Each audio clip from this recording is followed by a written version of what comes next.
콘크리트를 뭐 높이 뭐 세우는 예. 거 이거 정말 지양해야 돼요. 세계에 하나뿐이 없는 차별적인 뭔가를 만들지 못한다면 망해요. 보문산 가더라도 거기에 숲에 가면 호랑이가 나타나고 사슴이 막 나타나요. 가상현실이죠, 물론. 오늘은 이미 예고해 드렸듯이 대전 관광산업 육성을 통한 지역경제 활성화에 대해서 말씀을 들어보는 시간을 갖도록. 대전 경제에 굉장히 참 중요합니다. 관광산업이라는 것은 그렇죠. 굴뚝 없는 산업, 그렇죠. 부가가치도 높고 여타 산업에 미친 효과도 참 높은 것이 관광산업인데요. 관광산업 활성화를 위해서는 어찌해야 될까요? 관광산업을 이제 발전시키는 데는요. 예. 전 한 5가지의 중요한 요소가 5가지. 뭐 다 아실 거예요. 첫째 컨텐츠죠. 컨텐츠. 관광객이 와서 보고 즐기고 예. 느낄 수 있는 컨텐츠. 그다음에 또 관광객이 와가지고 먹고 자고 사고 음식, 숙박, 쇼핑 이런 인프라, 관광 인프라가 절대 중요하고요. 그러니까 뭐 접근성 좋아야 되는데 대전 좋은 접근성 편이죠. 좋죠. 또 홍보도 필요하고. 그다음에 또 하나는 관광 그 수요를 촉진할 수 있는 산업이 필요해요. 전시 컨벤션 산업이랄지 스포츠 산업, 의료 산업 이게 관광을 촉발시킬 수가 있으니까요. 그런 것도 같이 만들어내야 되겠죠. 지금 5가지를 말씀해 주셨는데요. 이 중에서 뭐가 가장 중요한가요? 먹고 자고 느끼고 즐기고 보고 뭐 이게 다 중요하지만은 그럼 그 인프라 문제인데 세계적인 관광단지를 한번 살펴볼까요? 예를 들면은 첫째 유형은 조상이 남겨준 그 문화 역사적 그 자원을 가진 거죠. 예를 들면 피라미드, 이집트의 그리스의 파르테논 신전. 우리나라에서는 뭐 경주 첨성대. 그렇죠. 그것도 우리 문화유산 팔아먹는 거예요. 그렇지. 뭐 좋은 조상 만나서 이제 후손들이 관광으로 돈을 버는 거죠. 그런 유형이 있고 두 번째 유형은 천혜의 자연 조건을 가진 데가 있습니다. 피지, 발리, 푸켓. 우리나라는 제주도. 그렇죠. 제주도도 천혜의 자원 같죠. 그럼 천혜의 자원 갖고서 관광 수입을 올리는 데예요. 셋째는 그냥 인공적으로 대규모 투자해가지고 위락시설을 만든 거예요. 디즈니랜드. 유니버셜 스튜디오. 그것도 그렇습니다. 맞아요. 스페인 그 이비자 섬이라고 군집된 클럽들이 있어요. 뭐 그런 대규모 인공적 위락단지를 만들어서 관광으로 돈을 버는 그런 게 있고요. 넷째는 이게 도시의 문화상품을 파는 데입니다. 파리의 명품거리.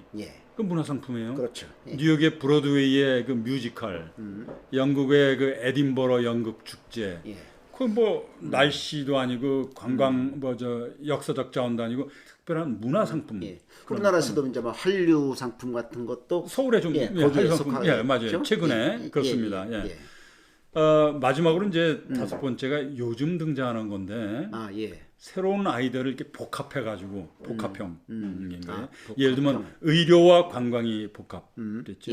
휴양과 관광이 복합되고 또는 독특한 건축물, 그것과 문화 그런 게 결합되는 것 같고 또 전시 컨벤션과 결합하고 뭐 그런 기가 막힌 아이디어로 승부하는 그런 유형이 있죠. 5가지 유형이 있는데요. 저는 이런 거 기본적인 거 따지기 전에 인프라를 만들 때 대전시가 무엇을 해야 될까 보다 무엇을 해서는 안 되는지 그것도 좀 짚고 넘어갔으면 좋겠죠. 최근에 뭐 보문산 관광단지 개발 계획 뭐 이런 걸 지침 논란이 많죠. 그 해서는 안 되는 거를 보문산 관광단지 개발 계획에 해서는 안 되는 것만 곧 집어넣은 아주 대표적인. 저도 기본 취지는 좋다고 생각을 하지만 그러나 참 그 세부 내용을 보고 이건 아닌데 뭐 이런 생각이 들었어요. 사실 어처구니가 없는 건데요. 기존 아이디어 이 세상에 있는 그것을 전부 모방한 짝퉁 상품만 나열해놨어요. 여기저기서 좀 괜찮다 싶은 거 짜집기한 거. 그렇죠. 이거는 진짜 실패를 향해 돌진하는 전형적인 무모한 세금 낭비형 관광단지 개발 계획입니다. 이렇게 세금을 낭비할 수는 없어요. 그리고 이렇게 만들어서 대전이 사는 건 아닙니다. 그렇지. 예. 예를 들면 옛날에 꿈놀이 동산이 있었죠. 이 반짝 개장 효과 끝에 결국 흉물이 되고 뭐 고철이 되고 말았습니다. 결국에는 뭐 대전의 재정적인 손실도 상당히 끼쳤죠. 한번 대전을 따져봅시다. 아까 5가지 유형 얘기했는데 우리가 조상이 남긴 찬란한 문화유산 뭐 부족해요, 없죠. 천의 자연 조건 갖춘 것도 아니고 그렇죠. 그렇다고 그냥 대규모 디즈니랜드처럼 인공 그런 것도 위락단지를 만들 수도 없고 그렇다면 할 수 있는 것은 우리 대전만의 독특한 문화 상품을 만든든지 또 아니면 우리 그 독특한 과학기술 활용을 해서 이 복합형으로 기가 막힌 아이디어 섞어서 그렇게 만드는 수뿐이 없어요. 아이디어 개발에 적극 투자해야 됩니다. 그런데 보문산관광단지 과연 그렇게 했느냐?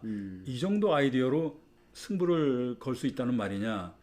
이거는 자기 개인 돈 투자해서 하라면 결단코 이렇게 허술한 기본 방침 세우지는 않을 겁니다. 절대로. 기본적으로 여기저기서 뭐 조금 된다 싶은 걸 몇 가지 갖다가 짜집기 한 것도 문제고. 그렇죠. 또 차별성 없죠. 대전이 가진직하고 있는 굉장히 참 중요한 자연 자원인데 거기를 참 훼손 맞아요.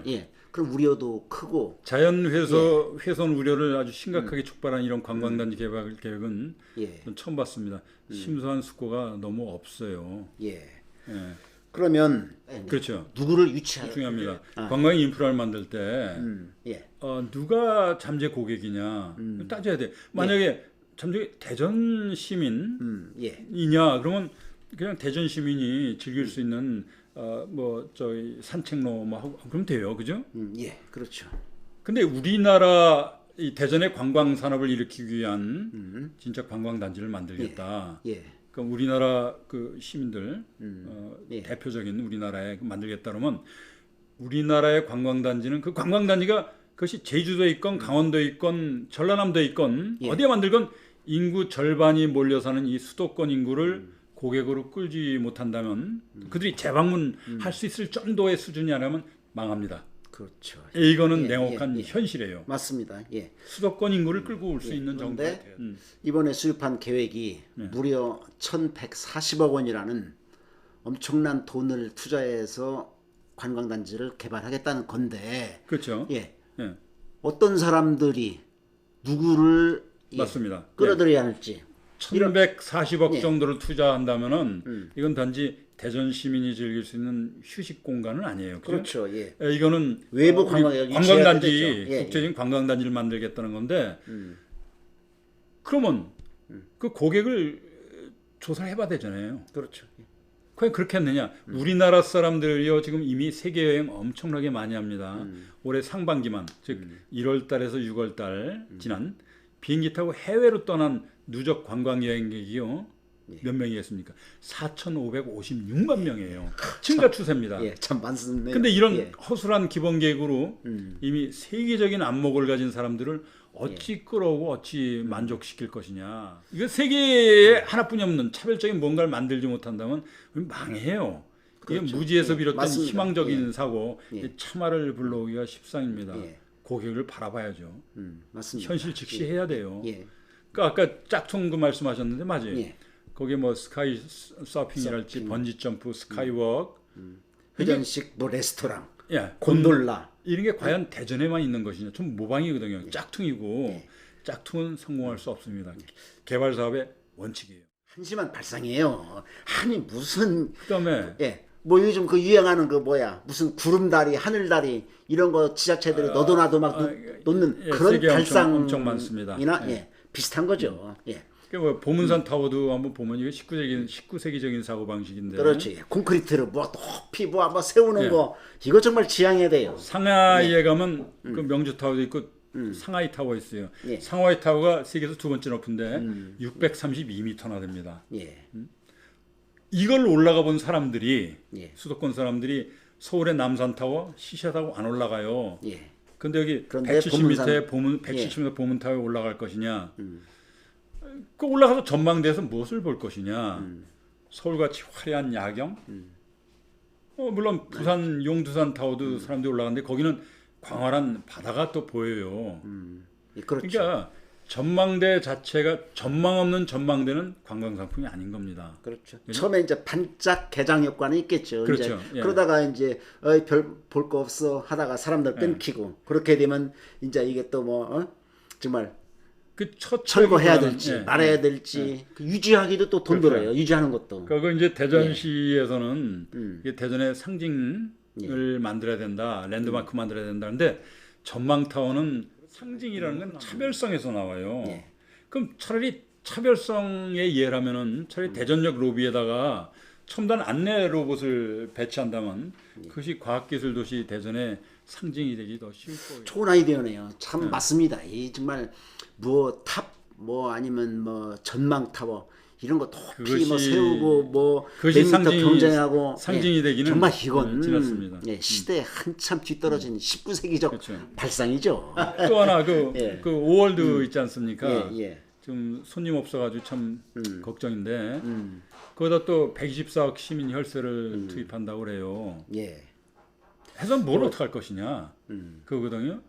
저는 우선 5월드 자체가 혁신 방안을 내놔야 된다고 봅니다. 상품은 보여주지 않고 우선 금액부터 내놓는 게 난 이상한 거예요. 그렇죠. 예를 먼저 홋카이도의 어떤 그 동물원 1996년에 관람객이 26만 그래서 거의 폐쇄 위기까지 갔습니다. 근데 거기 행동전시라는 그 혁신적인 아이디어를 저도 어디서 본 적이 있습니다. 뭐 펭귄을 날개하라 그렇죠, 이런 책도 있고 펭귄 그 물속 밑으로 이제 그 공간을 만들어서 사람들이 그거 펭귄 날아가는 걸 보고 뭐 그러는 거죠. 그래서 2006년에 관람객이 300만 명까지 올랐어요. 그런 혁신을 해서 거저체 수요를 만들어내면 그 다음에 케이블카가 필요할지도 모르죠. 그죠? 그렇죠. 순서가 잘못된 겁니다. 순서가 거꾸로 된 거죠. 거꾸로 된 돈 거죠. 들이고 뭐부터 만들겠다 이런 거부터. 거꾸로 된 거죠. 이거 완전히. 그러니까 이게 거꾸로 됐다는 얘기는 요 다음에 하면 뭐가 생기고 뭐 이 전략적인 이 숙고가 없었다는 거예요. 맞습니다. 참 창의적인, 창조적인 그런 아이디어가 있어야 되는데 어디서 남 좀 된다 하는 사업을 베껴서 그걸 나열하고 그 다음에 뭐 얼마씩 돈 들이겠다 이런 참 구태연한. 제가 그걸 개인 사업자가 자기 개인 돈 들여서 한다면 나 아무 말 안 하겠어요. 근데 이건 우리 시민 세금이 들어가는 거 아닙니까? 내 세금을 왜 그렇게 쓰느냐? 그렇죠. 이거예요. 자 그러면 창의적 관광 상품 그런 아이디어 개발이 최우선이다 이 말씀인데 그 다음 중요한 건 뭘까요? 그 다음에 중요한 게 이제 광역화입니다. 광역화. 대전만의 관광 개발 계획 만들어서는 곤란해요. 예를 들면 제대로 된 관광객이라면요. 이럴 수 있어요. 스토리텔링이 가능해야 됩니다. 대전역에 40대 부부가 수도권에서 10대 아들, 딸 데리고 토요일 날 오전 9시에 대전역에 도착했다. 그 다음에 이 4명이 30분 단위에 어디를 가고 각자 또는 같이 30분 단위로 해서 어디서 자고 그 다음날 30분 단위로 어떻게 놀고 일요일 날 한 1박 하고 그러고서 저녁 6시에 KTX로 서울로 간다. 그걸 스토리텔링 해봐라. 이 정도 돼야 이게 완벽한 관광객이에요. 그러니까 그걸 하려면 이 대전만 광역화해야 됩니다. 이러면 충남, 뭐 충남에도 유네스코 문화유산으로 지적된 백제 공주물이 많지 않습니까? 같이 협조해야 돼요. 충남, 충북, 세종. 그래서 광역적인 그런 관광객이 이럴 때 필요해요. 대전 혼자 관광객 안 돼요. 그럼요. 시너지 효과가 있을 겁니다. 그래서 광역화. 두 번째는 국제화입니다. 국제화. 왜냐하면 요식업소나 그 숙박업소 국제화 시대에 대비를 해야 돼요. 제가 옛날 딴 지자체 있을 때 관광사 부흥을 해서 무슨 일이냐면 요식업체 그 대표들 협회 모아서 호소하면서 사장님들부터 우선 대한항공의 서비스 센터 가서 교육 좀 받고 오십시오. 공영먼저 서비스. 그래서 웃는 낯으로 응대하는 것, 실수했을 때 그걸 어떻게 만회하는가. 그 다음에 제발 이 젓가락 숟가락 받침대. 뭐 식당에 가면 또 종업원들이 그러지 않습니까? 뭐 손님들한테 짜장면 먹을 사람 손 좀 들어보세요. 그럼 안 되죠. 국제적인 수준이 되려면은 6명이 주문하면 종업원이 그 자리까지 이렇게 다 체크를 해서 나중에 음식을 갖고 올 때 짜장면 이렇게 누구세요? 그러지 않고 고객들이 서로 대화하는 걸 방해하지 않고 자기가 보고 알아서 이렇게 탁탁 늘 정도가 맞습니다. 된다. 그게 예, 국제적인 수준이에요. 서비스. 지금도 우리나라 뭐 고급 예. 음식점에서는 그렇게 합니다만 그렇죠. 아직 멀었죠. 그리고 입구에 모형으로 이렇게 음식 그 만든 게 있어서 외국인들 이렇게 찍을 수 있게끔 그렇게 만든다든지 이런 국제 수준으로 서비스를 올리는 것 이것도 같이 해야 돼요. 예. 그 대전이 그 맞습니다. 만족한 예. 서비스 품질이 만족되면은 거기다가 관광 안내에다가 그 음식점을 넣어준다든지 그런 인센티브도 제공해야 되겠죠. 복합합니다. 그다음은 산업 요 하나만 갖고 야 이 관광산업 어떻게 육성시킬까 그건 안 돼요. 그렇죠. 그걸 뭐 촉발해서 더군다나 대전은 전시- 예. 관광 자원이 좀 부족한 편이니까. 그렇죠. 전시 컨벤션 산업이랄지 의료 산업이랄지 스포츠 산업 요걸 예, 같이 예, 어떻게 예. 해서 수요를 어떻게 창출시킬까. 예. 그리고 관광 산업 여기에 창업을 어떻게 후반시킬까. 이렇게 종합적인 예. 복합적인 그런 전략이 필요하죠. 마지막에 차별화예요. 그렇죠. 아까 말씀 제일 중요하다고 강점이 뭐냐? 생각합니다. 강점이 차별화. 뭐냐? 예. 특징이 뭐냐? 대전에 예. 그걸 살려내야 돼요. 대전 과학기술 도시 아닙니까? 아까 말씀드린 대로 인공지능 로봇 대전역에 탁 있어서 예. 그게 이제 센서 갖고 이 관광객이 어리둥절 뭐 이렇게 뭘 찾으면 다가서 뭐 어떻게 도와줄까요? 뭐 이 정도가 돼야 역시 관광 과학 도시로구나. 예. 예? 그런 이미지를 갖고 또 보문산 가더라도 거기에 숲에 가면 호랑이가 나타나고 사슴이 막 나타나요. 가상현실이죠, 물론. 가상현실. 뭐 이 정도 돼야 이 대전 역시 달라. 뭔가 그렇죠. 그 자이로 드롭 그확 떨어지는 거. 자이로 들어. 그것도 머릿속에 가면 대전답게 그래서 자기가 뭐 컴퓨터 갖고 나 몇 미터 높이에서 떨어지고 싶다. 속도 얼마. 그러고 엔터 그러면 으악 하고 이제 체험하는 거죠. 그게 이제 가상현실 영상 효과, 기계 효과, 그다음에 바람도 막 일어나는 이런 거. 남 박사님 그거 한번 개발해 보시죠. 예? 아니 이미 때론 보실 수 있을 것 같습니다. 이미 세계적으로 예. 개발된 데가 있어요. 그런가요? 있어요. 예. 그런 그걸 실내형 엔터테인먼트라고 하는데요. 예. 그런 쪽으로 대전이 간다면은 얼마나 이 기술 창업 그걸 끌어낼 수가 있겠습니까? 거기서 계속해서 그런 산업 연관 효과도 있고 대전의 특징도 살릴 수 있고. 그 이제 이 모든 것을 현실화하려면 뭐죠? 창의력이 필요한 거예요. 창의력. 예. 공무원만 갖고는 안 되고 그럼요. 전문가 도움 받아야 돼요. 그리고 컨설팅도 받고 그래서 의시야 이렇게 됩니다. 저 광역화, 복합화, 국제화 그리고 차별화. 예. 이게 방향이에요. 우리가 살 방향이에요. 좋은 그렇다면 말씀. 시장도 정치인 아닙니까? 그렇죠. 예. 난 정치인이 구체적인 아이디어 이거 이렇게 된다 그렇게 해서는 안 된다고 봐요. 예. 절대 그렇게 안 됩니다. 또 시민들 의견 수렴하기 앞서서 세계적인 전문가들 모아서 진짜 창의적인 대전다운 그런 아이디어를 만들어내서 그걸 갖고서 시민과 소통하고 가다듬어야 돼요. 그렇게 기본 방향을 만드는 거지 방침을 뭐 혼자 앉아서 기본 방침만 그건 절대 아닙니다. 그럼요. 예. 그러니까 맞습니다. 예. 난 이 대전시장이 지금 관광하려면 지침이 필요해. 자, 첫째, 자연훼손 절대 안 된다. 둘째, 짝퉁은 금물이다. 망한다. 셋째, 과학기술은 대전의 강점을 극대화하는 그런 관광 상품이 필요하다. 그리고 세계적인 차별적인 아이디어를 만들 수 있는 그런 계획을 해라. 그리고 관광만 따지지 말고 관광의 전방 사업, 후방 사업, 그 연계 효과도 고려해라. 복합화, 광역화, 그다음에 차별화, 국제화 추진해라. 이런 그 철학적인 지침을 내리면은 되는 겁니다. 좋습니다. 예. 참 지금 말씀하신 대로 하면 뭐 대전 관광산업 확실하게 발전할 것 같네요. 저 여기에 해답이 전 다 들어있다고 봅니다. 그렇게 해서 발전한 데가 있습니다. 예. 자, 감사합니다. 감사합니다.